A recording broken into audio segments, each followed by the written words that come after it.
Assalamualaikum warahmatullahi wabarakatuh. Alhamdulillah, alhamdulillahilladzi biyadihil mulku wa ala kulli syai'in qadir. Alladzi khalaqal mauta wal hayata liyabluwakum ayyukum ahsanu amala wal azizul ghafur. Asyhadu an la ilaha illallah wahdahu la syarika lah. Wa asyhadu anna Muhammadan 'abduhu wa rasuluhu alladzi la nabiyya ba'dahu. Allahumma shalli wa sallim wa barik ala hadzal nabiyil karim wa khataman nabiyyin wal mursalin wa ala alihi wa sahbihi ajma'in. Allahumma shalli ala sayyidina Muhammad wa ala ali sayyidina Muhammad kama shallaita ala sayyidina Ibrahim wa ala ali sayyidina Ibrahim fil alamin innaka Hamidum Majid. Amma ba'd, fa ya ibadallah, usikum bi taqwallah faqad fazal muttaqun. Qala Allah Ta'ala, inna fi khalqis samawati wal ard wa ikhtilafil layli wan nahar la ayati ulil albab alladhina yadhkuruna Allaha qiyaman wa qu'udan wa 'ala junubihim ila al-akhir ayah. Sadaqallahul azim. Hadirin sidang Jumat yang dirahmati oleh Allah, marilah selalu kita bersyukur atas nikmat Allah ini, karena Allah tidak pernah berhenti untuk memberikan nikmatnya kepada hidup kita ini. Semoga kiranya kita termasuk golongan kelompok orang-orang yang senantiasa pandai bersyukur.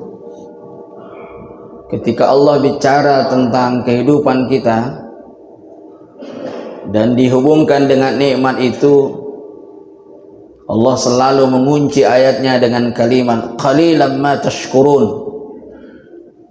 Sedikit sekali dari mereka yang dapat nikmat itu yang pandai bersyukur, sedikit sekali.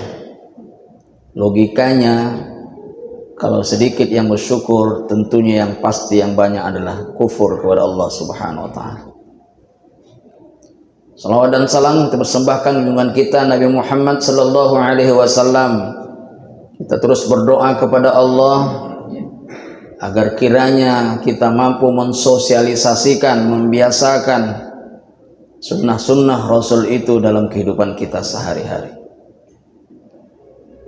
Jemaah sidang Jumat yang dirahmati oleh Allah, dengan perputaran waktu tak terasa sudah hampir seminggu kita menikmati bulan Ramadan yang penuh barakah dan maghfirah ini. Sebentar lagi separuh dari Ramadan kita lewati, sebentar lagi menghujung Ramadan ini. Suka atau tidak suka, senang atau tidak senang, dalam kondisi apapun kita, pasti Ramadan ini tidak kekal bersama kita. Suatu saat dia akan tinggalkan kita. Persoalannya adalah, kalau Allah mengapresiasi Ramadan ini adalah bulan keampunan, bulan pelipat gandaan pahala, bulan latihan dan tarbiyah, apakah kita sudah menikmati 29 atau 30 hari nanti itu? Dan ultimate goal dari puasa ini sama-sama kita ketahui akan muncul lahir sumber daya manusia yang bertakwa kepada Allah Subhanahu wa taala. Hadirin jemaah dirahmati oleh Allah Subhanahu wa taala, sudah 7 hari juga kita melalui proses pelatihan yang disajikan Allah untuk kita, umat Muhammad ini. Menurut para ulama, Ramadan juga dikatakan syahrul tadbriyah, bulan latihan, bulan kaderisasi, bulan pendidikan. Dalam proses pelatihan atau pendidikan itu ada yang namanya input, ada proses, dan tentunya ada output atau income, hasil. Harapannya tentunya setelah dilakukan proses, dilakukan latihan dan pendidikan, yang awalnya mungkin negatif akan berubah, berproses menjadi positif, ada nilai tambah. Dan akan terdapat kegagalan jika inputnya setelah diproses, outputnya, hasilnya sama dengan inputnya. Yang lebih parah lagi jika inputnya sama, outputnya lebih parah lagi outputnya. Ini yang perlu kita sadari dalam mengikuti proses Ramadan ini. Dengan kasih sayang dan rahmat Allah Subhanahu wa taala, dari 12 bulan itu disediakan 1 bulan, itulah Ramadan, yang akan bisa mengkikis dan mentipek segala kesalahan kita. Makanya para ulama mengatakan Ramadan ini adalah syahrul maghfirah, bulan keampunan. Dan peluang untuk diampunkannya dosa kita itu siang dan malam. Man shoma ramadhana imanan wa ihtisab ghufira lahu ma taqaddama min dzambi. Barang siapa yang puasa di siang hari Ramadan, puasa itu dia kerjakan karena dorongan keimanan, latar belakang motivasi iman. Kemudian dia selalu mengharap ridha Allah Subhanahu wa taala. Dosanya diampunkan oleh Allah baik sekarang maupun masa lalu. Dilanjutkan oleh Nabi, man qama ramadhana imanan wa ihtisab ghufira lahu ma taqaddama min dzambi. Jika dia hidupkan malam, yaitu salat tarawih, dan tidak ada salat tarawih ini di bulan-bulan lain, dan dia kerjakan salat tarawih itu dengan motivasi keimanan dan hanya mengharap ridha Allah Subhanahu wa taala, bukan mengikuti tradisi nenek moyangnya, ghufira lahu ma taqaddama min dzambi, juga dosanya diampunkan oleh Allah. 2 hadis ini jemaah, luar biasa kasih sayang Allah kepada kita sebagai umat Muhammad ini. Di bulan Ramadan siang dan malam peluang dan kesempatan untuk menghapuskan dosa kita diberikan oleh Allah Subhanahu wa taala. Jemaah yang dirahmati oleh Allah, kembali kepada teori pendidikan tadi, tidak ada seseorang pun, tidak ada kita pun ketika melalui proses pelatihan dan pendidikan, kita tidak mau ada nilai tambah dari hasil pendidikan itu. Saya yakin kita semuanya ingin ada nilai tambah kepada kita. Tapi ada warning yang dilakukan, yang disampaikan oleh baginda Rasul. Kam min shaimin laisa lahu min siyami illal ju' wal atas. Juga nanti banyak kalian saksikan di bulan Ramadan mereka puasa di siang hari. Dia hidupkan juga malam di malam hari. Ibadah-ibadah di malam hari. Tapi puasanya hanya didapati lapar dan haus saja. Kalau inilah yang kita dapatkan setiap tahun hasil puasa kita, rugi. Jemaah yang dirahmati oleh Allah Subhanahu wa taala. Oleh karena itu, yang ingin saya sampaikan pada diri saya dan kita semuanya, tolong dulu sadari dan renungkan, kita sekarang sedang mengikuti proses latihan atau kaderisasi dari Allah Subhanahu wa taala agar kita mendapatkan nilai tambah setelah Ramadan ini meninggalkan kita. Dan kita akan rugi jika seandainya tidak berbekas sedikit pun hasil Ramadan ini untuk 11 bulan berikutnya. Jemaah yang dirahmati oleh Allah Subhanahu wa taala, dalam proses latihan ini yang pertama dilatih oleh Allah kita di bulan suci Ramadan ini adalah, yang pertama dilatih Allah kita untuk mendahulukan seruan dan perintah Allah, baru kita mengikuti syahwat dan nafsu kita. Dan ini fitrah. Inilah fitrah kita. Jadi kalau kita melakukan bertolak belakang dengan fitrah ini, sebenarnya kita sudah melawan fitrah kita. Dan itu terjadi dan nyata terlihat dalam bulan Ramadan ini. Siapa yang bilang segala jenis lauk pauk, minuman yang melezatkan itu, yang menggiurkan itu, istri yang kita akad dulu waktu pertama akad nikah, itu benda haram. Semuanya adalah halal di sisi Allah Subhanahu wa taala. Walaupun mereka ini halal, tapi ketika ada perintah, Anda tidak bisa meminum, memakan ini, Anda tidak bisa menggauli yang halal ini, luar biasa. Kita bisa menahan diri untuk tidak melakukannya di siang hari. Bukankah ini fitrah kita, jemaah? Fitrah kita itu adalah, sebenarnya kita adalah seorang idealis yang senantiasa mengikuti perintah Allah, baru mengikuti syahwat dan nafsu kita. Ini yang sedang terjadi pada bulan Ramadan ini. Persoalannya, setelah nanti Ramadan meninggalkan kita, apakah kita masih mendahulukan ajakan seruan Allah atau mengikuti syahwat dan nafsu kita? Berani nggak kita ketika Allah memanggil kita lewat azan, kita meninggalkan sebuah aktivitas di muka bumi ini? Sesibuk-sibuk apapun kita di sebuah instansi, kantor, institusi, tapi begitu berkumandang azan memanggil kita untuk kita selamat, hayya 'alas shalah, hayya 'alal falah, Allah akan janjikan kemenangan bagi kita kalau kita mendahulukan perintah Allah. Apakah praktek Ramadan ini bisa menjadi kebiasaan kita setelah Ramadan meninggalkan kita? Ini pertanyaan besar. Pertanyaan besar. Padahal saya katakan tadi, di Ramadan ini Allah latih fitrah itu.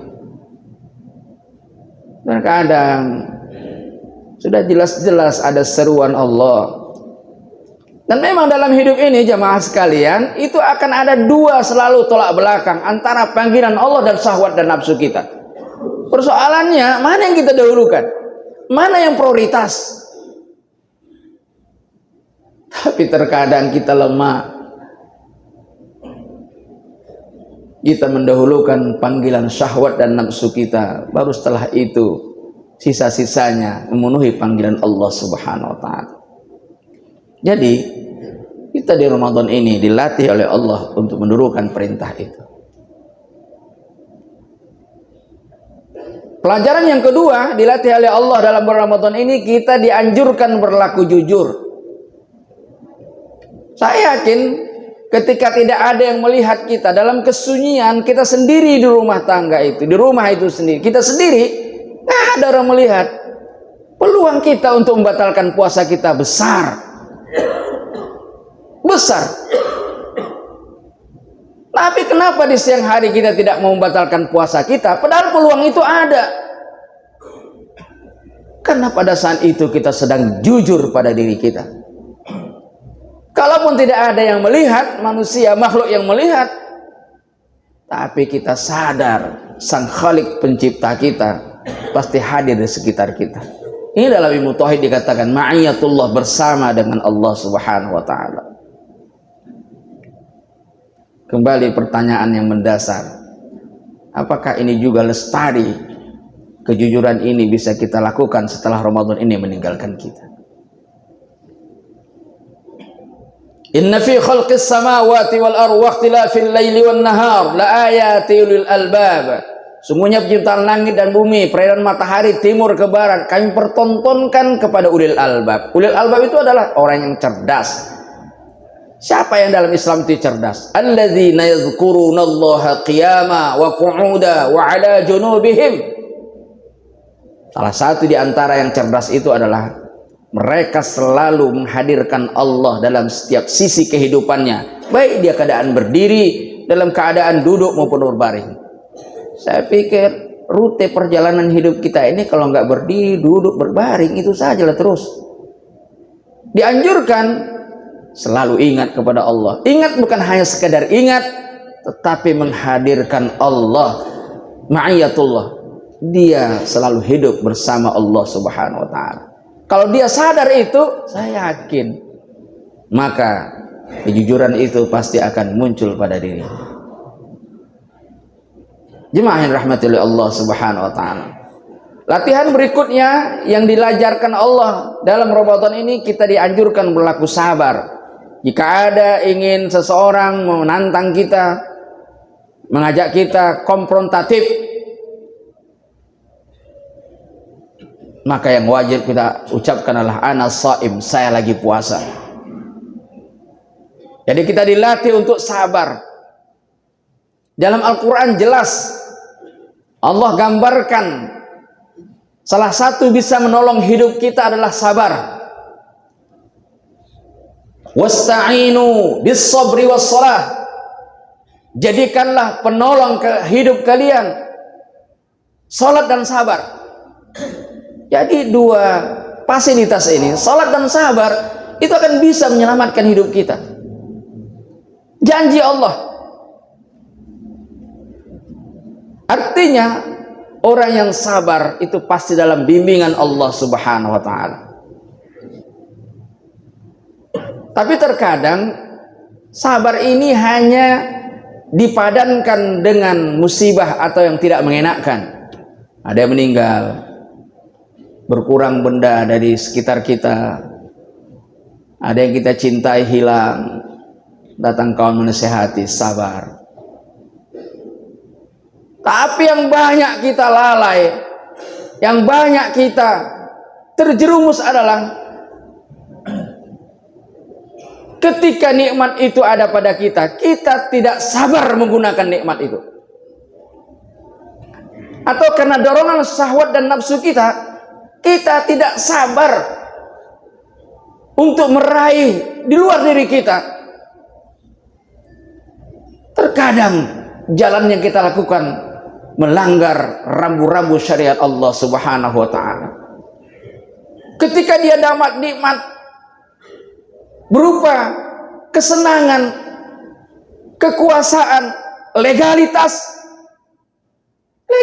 ini pula lah yang digunakannya untuk melawan, membangkang di sisi Allah Subhanahu wa taala. Jadi makna sabar ini jemaah sangat luas sekali, dan itu diajarkan, dilatih kita pada bulan Ramadan ini. Kemudian selanjutnya kita diajar di bulan Ramadan ini adalah untuk peduli kepada sesama. Sakit berlapar itu, sakit. Kita masih siang saja ini nggak makan, malam bebas kita makan. Bagaimana saudara-saudara kita yang di jalur Gaza sana, yang hampir mati karena kelaparan, tidak ada yang membantu. Lirih hati kita melihat video-video yang ditayangkan dari belahan bumi Palestina sana. Kita masih bisa makan di sini. Yang pasti lapar itu sakit. Karena sakit lapar itu harus ada, muncul semangat sosial dari diri kita. Karena mungkin kita siang tidak makan, tapi ada tetangga kita sudah 3 hari tidak makan. Ada saudara kita di belahan bumi sana yang sudah hampir mati karena kelaparan.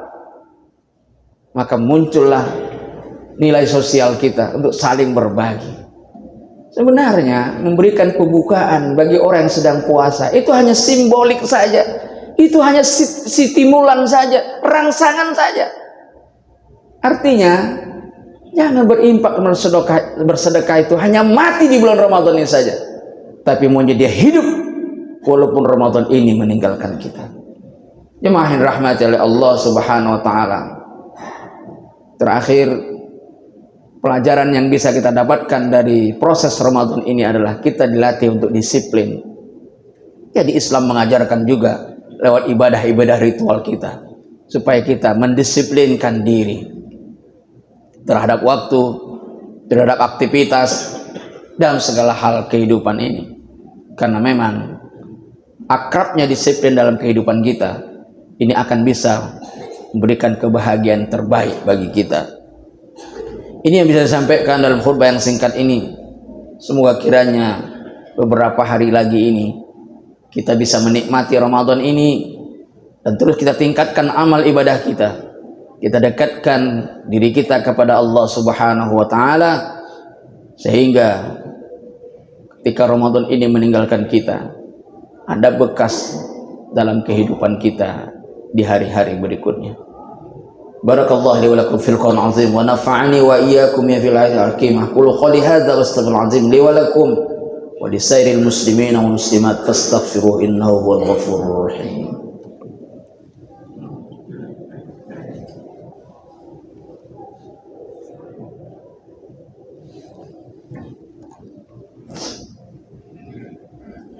الحمد لله الذي ألف بين قلوبنا فأصبحنا بنعمته إخوانا. أشهد أن لا إله إلا الله وحده لا شريك له وأشهد أن محمدا عبده ورسوله الذي لا نبي بعده. اللهم صل وسلم وبارك على هذا النبي الكريم وختم النبيين والمرسلين وعلى آله وصحبه أجمعين. اللهم صل على سيدنا محمد وعلى آل سيدنا محمد كما صليت على سيدنا إبراهيم وعلى آل سيدنا إبراهيم في العالمين إنك حميد مجيد. أما بعد فيا عباد الله اتقوا الله حق تقاته ولا تموتن إلا وأنتم مسلمون.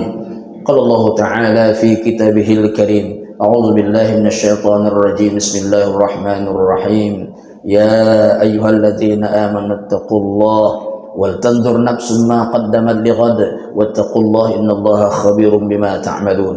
قال الله تعالى في كريم أيضا إن الله وملائكته يصلون على النبي يا أيها الذين آمنوا صلوا عليه وسلموا تسليما. وارض الله رب الراشدين أبي بكر وعمر وعثمان وعلي وأن بقية الصحابة والتابعين ومن تبعهم بإحسان إلى يوم الدين وعلينا برحمتك يا أرحم الراحمين. اللهم اغفر للمسلمين والمسلمات والمؤمنين والمؤمنات الأحياء منهم والأموات برحمتك يا أرحم الراحمين.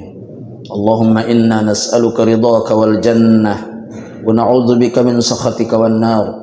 اللهم إنك عفو كريم اللهم إنك عفو كريم تحب العفو فاعف عنا يا كريم.